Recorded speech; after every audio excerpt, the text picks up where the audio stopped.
Buenas tardes. Buenas tardes, Fray. Buenas tardes, Fray. Buenas tardes, Fray Javier. ¿Qué tal de lluvia por allá, por su casa? Terrible, Fray, terrible. Se nos inundó todo. Bueno, gracias a Dios. A mí no, pero aquí al lado de la calle, la siguiente calle, no sabe, parecía un río, Fray, un río. Naucalpan, ¿está usted? Sí, en Naucalpan, Fray. Estuvo fatal antier y antes de antier en Atizapán, por allá, también nos enteramos que hasta se murió una persona de hipotermia. Ah, el que quedó atrapado en su auto. Sí, el que quedó atrapado. ¿Cómo ve, Fray? Como el río iba lleno de hielo por el granizo. Sí, fue horrible, Fray. Pues ni modo. Hay que pedir que no nos llueva tan fuerte. Pues a ver, la naturaleza. ¿Verdad? Sí. Buenas tardes. Buenas tardes. Buenas tardes, Silvia. ¿Cómo está? Muy bien, ¿cómo llueve por su casa? Bastante. Como decía Lupita, acá por Naucalpan se está cayendo el cielo. Ah, también usted vive por Naucalpan, ¿verdad? Y yo vivo acá por Los Remedios. Cerquita del Santuario de los Remedios. Y por ahí hay un río que se llama también Río de los Remedios. Río de los Remedios. Sí, muy grande. Atraviesa todo aquí, parte de aquí del estado. Y sí, pues está casi a punto de ya de desbordarse porque sí hay bastante agua. Bueno, pues hay que protegerse, cuidarse y procurar no quedar atrapado por la lluvia. Eso es. Así. Bueno, vamos a comenzar en el nombre del Padre, del Hijo y del Espíritu Santo. Amén. Amén. Dios te salve María, llena de gracia, el Señor está contigo. Bendita eres entre todas las mujeres y bendito es el fruto de tu vientre, Jesús. Santa María, Madre de Dios, ruega por nosotros los pecadores. Ahora. María, Madre de gracia, Madre de misericordia. Y la vida y la muerte. En el nombre del Padre, del Hijo y del Espíritu Santo. Amén.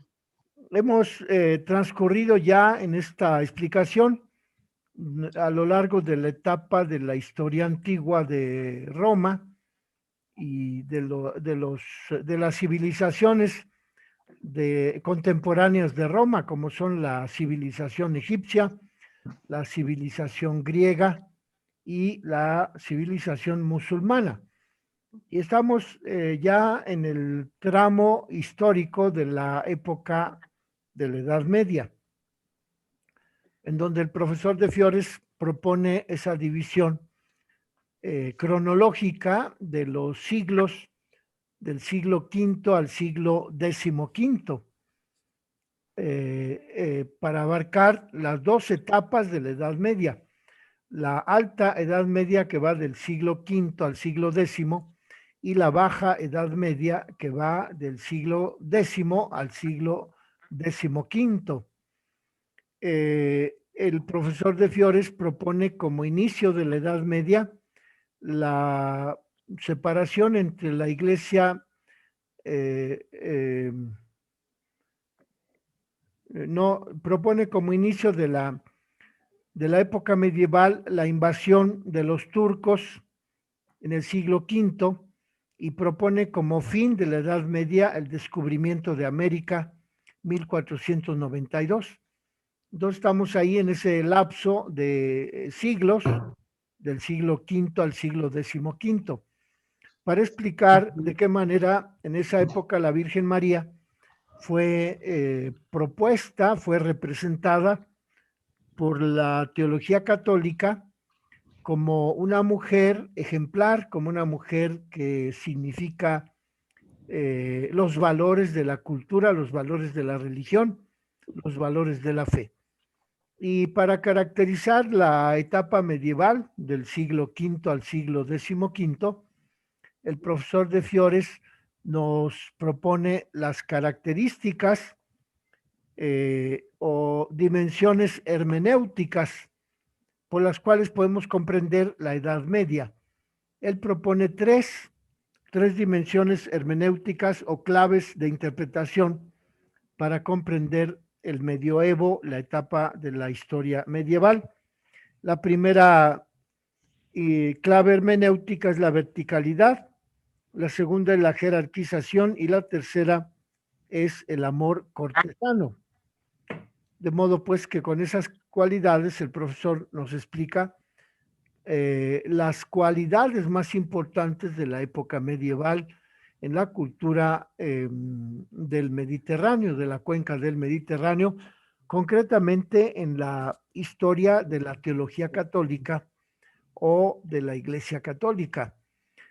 Y dice él que las principales notas características del medioevo, siendo la verticalidad, él asume que la verticalidad se identifica, se ve, se distingue concretamente en las iglesias góticas, porque en esas iglesias góticas el arco de la entrada principal de la iglesia, de la catedral gótica, se emplea el arco ojival, a diferencia del arco que se utilizaba anteriormente durante la época clásica o de la historia de la cultura europea de los primeros 5 siglos, las iglesias románicas que tenían el arco de medio punto, es decir, como redondo.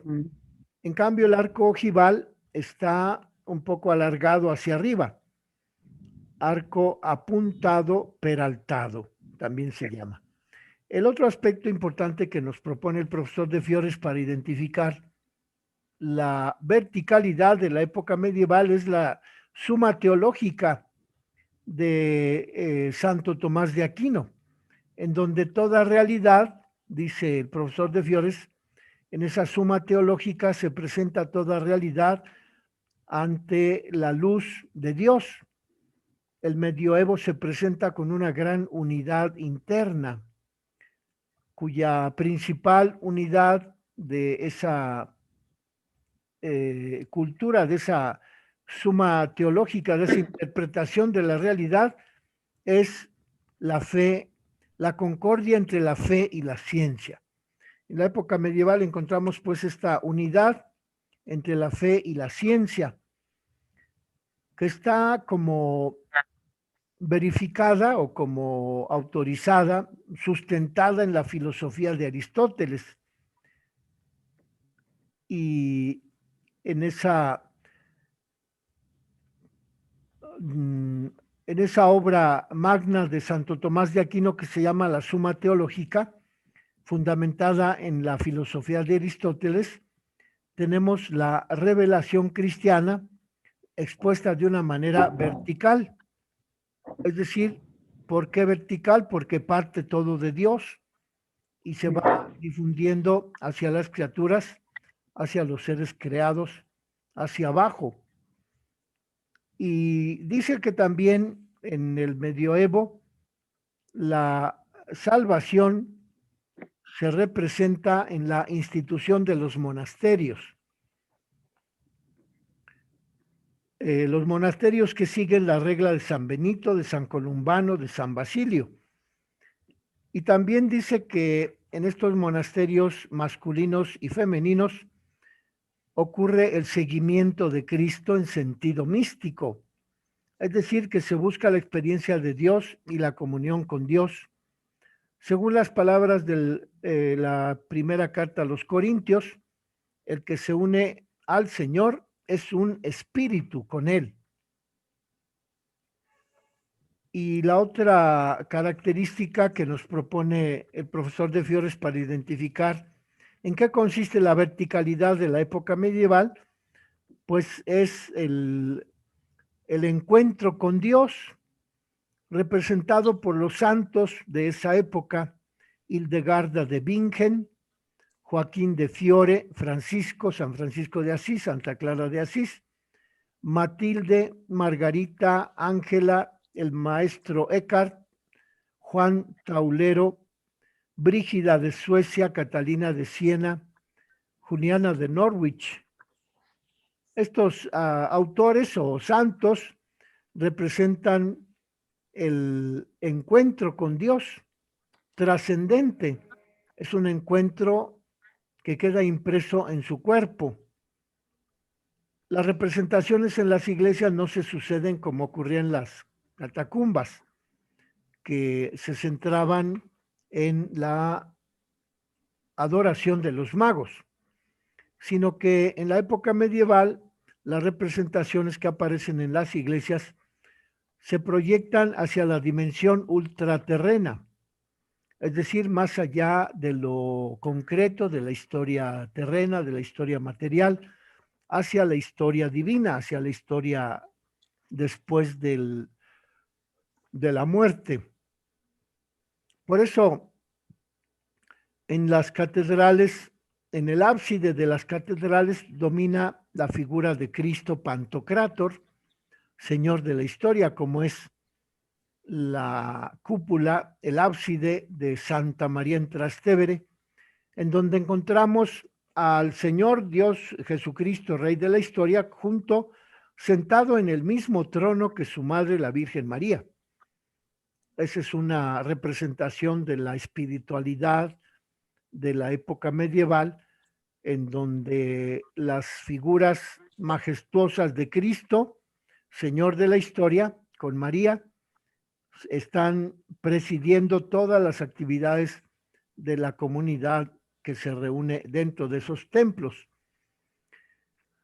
Y otorga así la época medieval una casi paridad de la Señora Virgen María con su Hijo Jesucristo, el Rey de Reyes, Señor de los Señores, Cristo Pantocrátor.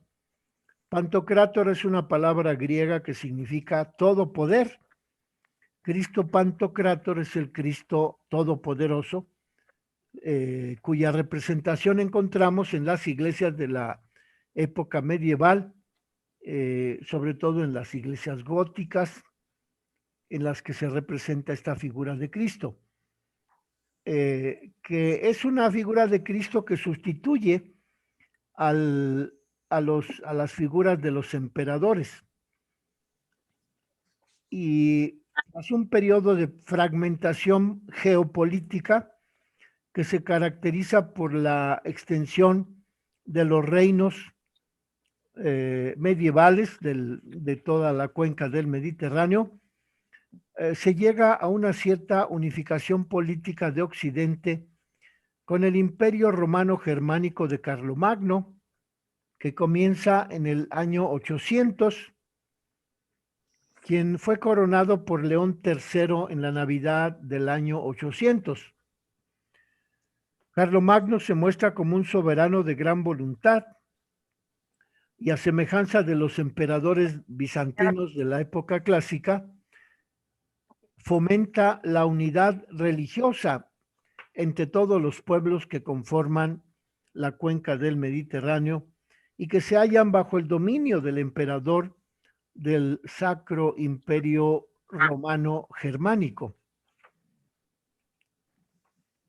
Es decir, que esta unidad que fomenta Carlomagno, que comenzó a gobernar como emperador del Sacro Imperio Romano Germánico en el año 800, esa unidad entre los pueblos se lleva a cabo incluso por la fuerza, al hacer que todos los pueblos que conforman ese Sacro Imperio Romano Germánico se conviertan por la fuerza al cristianismo. Y así encontramos que las cuestiones eclesiásticas que se ventilan en la época medieval, pues son, como ya lo decíamos la vez anterior, la doctrina sobre las imágenes, en donde se exige al Papa la aceptación de una doctrina que se definió por una palabra latina, filioque. Es decir, esa palabra latina filioque suma la conjunción copulativa que al sustantivo filio, Esa palabra filioque significa y el hijo. Y el hijo significa filioque. La traducción literal es y el hijo.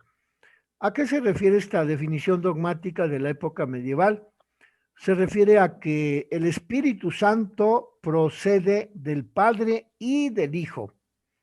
Es decir, es también una verdad teológica de la época medieval el hecho de que no se considera que el Espíritu Santo solamente procede del Padre, como sí procede solamente del Padre el Hijo. Y entonces la definición teológica del filioque, es decir, la afirmación de la verdad relativa al Padre y al Hijo y al Espíritu Santo, añade en la época medieval la asunción, la conceptualización de que el Espíritu Santo procede del Padre y del Hijo. Esa es una definición del dogma de la Iglesia, de la verdad de la Santísima Trinidad, derivada en el siglo noveno, en donde se habla del filioque como una de las derivaciones que constituyen la verticalidad característica de la época medieval. Fray, tengo una pequeña duda, perdón la interrupción. Entonces, el hijo solamente proviene del Padre, o sea, ahí no hay esa Trinidad, solamente el Espíritu Santo procede del Padre y del Hijo. Así es. Uh-huh. El Hijo es generado por el Padre antes de todos los siglos, como afirma el credo de la Iglesia actualmente. Pero el Espíritu Santo proviene tanto del Padre como del Hijo. Ajá. Entonces ahí digamos que hay una graduación en el orden de la existencia y en el orden de la majestuosidad de las tres divinas personas. El Padre que existe desde siempre, el Hijo que es generado por el Padre antes de todos los siglos y el Espíritu Santo que proviene tanto del Padre como del Hijo.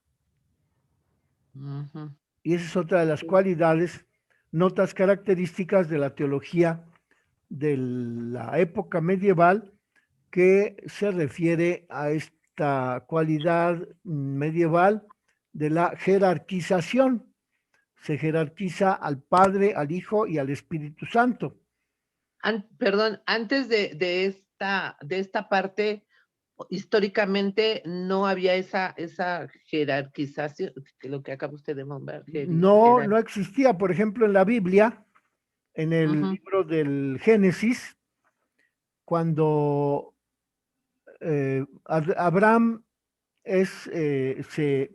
se sale de su patria, de allá de la tierra de Ur, de Caldea, junto a los ríos Tigris y Éufrates. Sale de esa tierra y se va a habitar la tierra de Canaán, que es la tierra que Dios le concede. Y ya que se establece ahí, lo visitan tres personajes. Y allí los tres personajes le prometen a Abraham que su señora esposa, Sara, tendrá un hijo al año siguiente de esa visita de los tres personajes. Ahí la revelación de Dios como Trinidad se presenta en el libro del Génesis, en esa visita que los tres personajes le hacen a Abraham en la tierra de Canaán, pero allí no hay ninguna jerarquización entre los tres. Simplemente en el texto bíblico se dice que son tres los personajes que visitan a Abraham. Se entiende desde luego que es la Santísima Trinidad, pero ahí no se dice que uno sea el Padre, que otro sea el Hijo y que otro sea el Espíritu Santo.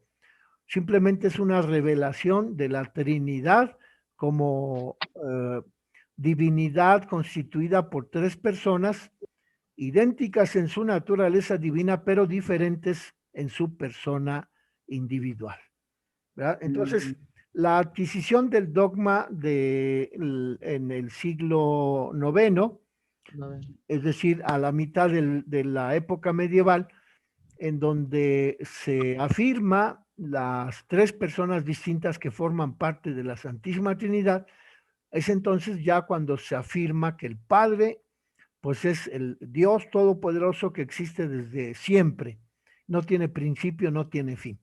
El Hijo Jesucristo es generado de una manera pues misteriosa por el Padre antes de que cree el Padre la creación, pero es una generación del Padre. El Hijo Jesucristo es una generación del Padre antes de que se haga la creación del cielo, la tierra, los mundos, la naturaleza, los animales. Y ya que el Padre ha generado al Hijo, entonces pues procede el Espíritu Santo, que procede tanto del Padre como del Hijo, para que formen una unidad intrínseca, indivisible en su naturaleza divina y caracterizada por su persona de cada uno de ellos con sus propias cualidades, con sus propios atributos. Eso es Pero lo que nos... sí, pero finalmente ya cuando es la Santísima Trinidad, en ese momento ya, por decirlo de alguna manera, ya cuando ya digamos después de la jerarquización, se hace uno solo. O sea, Mire se usted, hace ese es uno el solo. misterio de la Santísima Trinidad, que no entendemos cómo subsisten las tres personas en una sola naturaleza.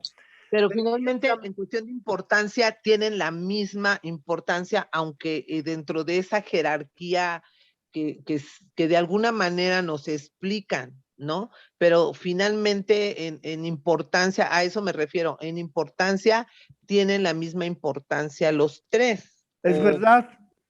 Y cuando se crea el mundo, el universo, pues ya está allí el Espíritu Santo, porque el primer capítulo, los primeros 3 versículos del Génesis dicen, el Espíritu aleteaba sobre las aguas del abismo, de esa realidad terrena que todavía no tenía forma.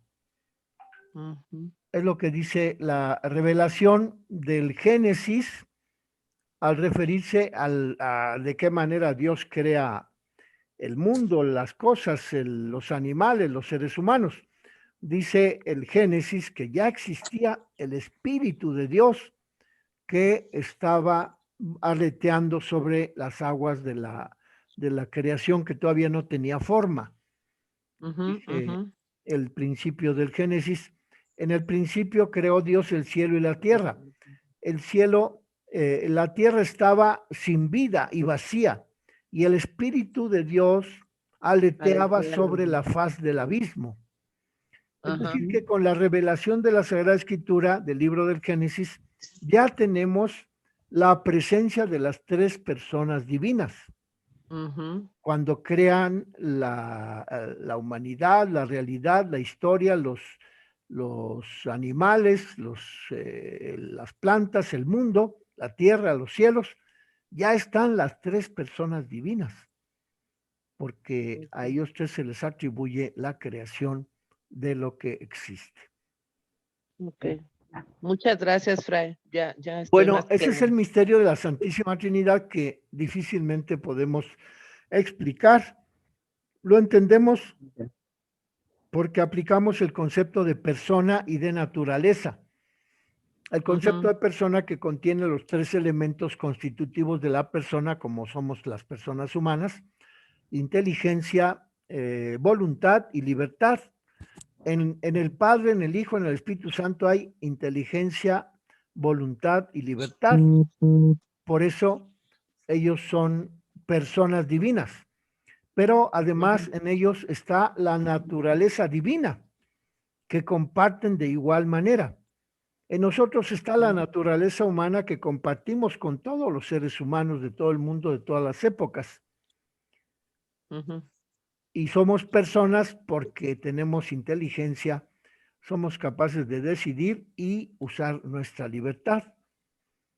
Entonces, pues a eso es a lo que se refiere el profesor de Fiores, a que hay una jerarquía entre las tres personas divinas: el Padre, que es Padre desde antes de todos los siglos; el Hijo, que es generado por el Padre también antes de la creación; y el Espíritu Santo que procede tanto del Padre como del Hijo, también antes de la creación. Pero hay una jerarquización. El más importante, digamos, pues es Dios Padre Todopoderoso. A eso se refiere el profesor cuando habla de la jerarquización de la época medieval. Y después encontramos en la realidad humana el feudalismo. El feudalismo que propone como sistema social político las jerarquías. ¿Cuáles son las jerarquías? Pues el señor feudal y los vasallos que están sometidos al señor feudal, pero que reciben de él protección y reciben tierras y reciben alimento y reciben instituciones políticas. El caballero que se ofrece al servicio de un rey o de un señor recibe las tierras de su beneficio, de su soberano, a lo cual el caballero sometido al señor feudal responde con una consagración, con una encomienda de sí mismo al señor feudal. Entonces, el caballero recibe un beneficio porque el rey, el señor feudal, le ofrece un terreno y el caballero se encomienda a la protección del señor feudal de quien recibe protección. Ahí está el feudalismo, en donde también existe una jerarquía. El señor feudal, el caballero y la serie de leyes y normas con las cuales se mantuvo el feudalismo durante 10 siglos, del siglo V al siglo XV. Pero dice el profesor de Fiores que esta forma de organización social en jerarquía es una de las cualidades de la época medieval en cuanto a que se refiere a la jerarquización. El otro aspecto del feudalismo es el amor cortesano. No, hay fecha. Ahorita no sé cuándo tengamos que meter. Margarita Reza, voy a apagar su micrófono porque se oyen voces raras. La tercera característica es el amor cortés, en donde dice el profesor de Fiores que hay un amor cortesano entre el varón y la mujer. Este amor cortesano es difundido por los trovadores en Provenza en el siglo XI. Las características del amor cortés son descritas en los siguientes términos. Ante todo, se consideraba imposible entre la mujer y el marido este amor cortesano. El amor cortesano, la mujer tenía una posición de superioridad respecto del amante del varón. Y dice que también había algo artificial de este amor cortesano que nacía más bien de la cabeza que del corazón. Y aquí le vamos a dejar para continuar el día de mañana. Espero que hayan seguido este tema en sus hojas. Entonces, en el nombre del Padre, del Hijo, del Espíritu Santo. Nos vemos mañana, Dios mediante. Gracias, Fray. Gracias, Fray. Muchas gracias, Fray. Muchísimas gracias.